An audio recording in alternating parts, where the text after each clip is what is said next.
Hey guys, after an overwhelming response in my last video, I've decided to go ahead and kick off the lemon wine.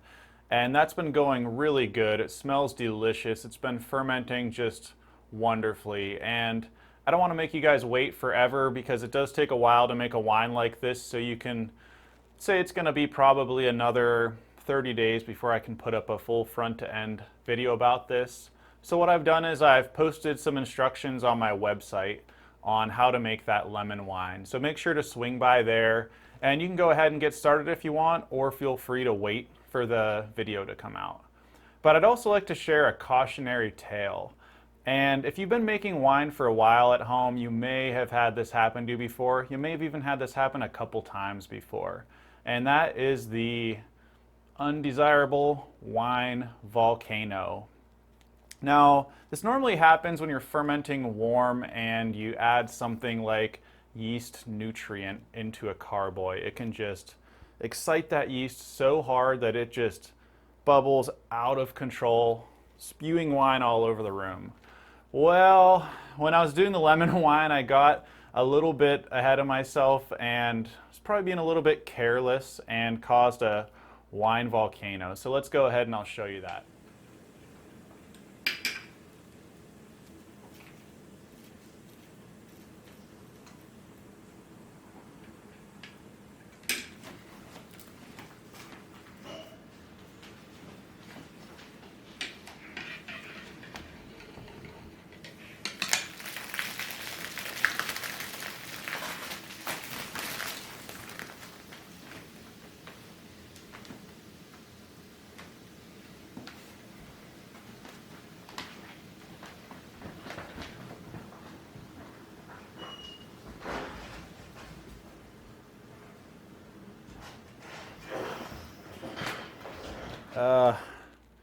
What a mistake. So it's really not that big a deal. The wine doesn't cost that much, this lemon wine. I probably lost about $2 worth of wine, and instead of having 6 gallons, we're gonna have about 5. But why did this happen? How could I have prevented it? Well, normally when I add yeast nutrient, I am very cautious. So I didn't add any yeast nutrient while this was vigorously fermenting. But what I did add was I added tannin, and tannin can also sometimes excite those yeasts. So normally I'll add tannin to a wine made from grapes, but I ferment those wines in open top containers like barrels or buckets. So there's a lot of area for that foam to spread out without shooting out of the top, and there's also some grapes to kind of obstruct that foam from piling up too fast. This in this case was kind of the perfect storm though.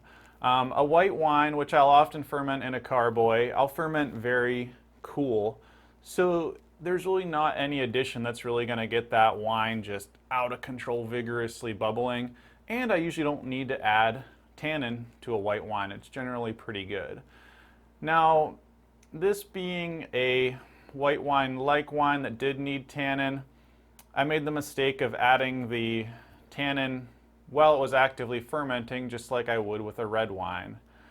And this being kind of a challenging fermenter, I was fermenting a lot hotter than I normally would. So that yeast was roaring. I didn't have enough headspace, and honestly what I probably should have done is added that tannin at the beginning. You don't want to add it so far forwards as to obstruct any pectic enzyme, but I could have added it right after adding that yeast or just before adding that yeast and had no trouble. If I did want to add the tannin, I could have also waited. So I could have waited until that wine kind of calmed down a little bit. Or I could have pulled a sample out, mixed it in to say a quart of wine, and then just really, really slowly work that tannin into the wine so that it didn't explode all over the place like it did and create just a huge mess.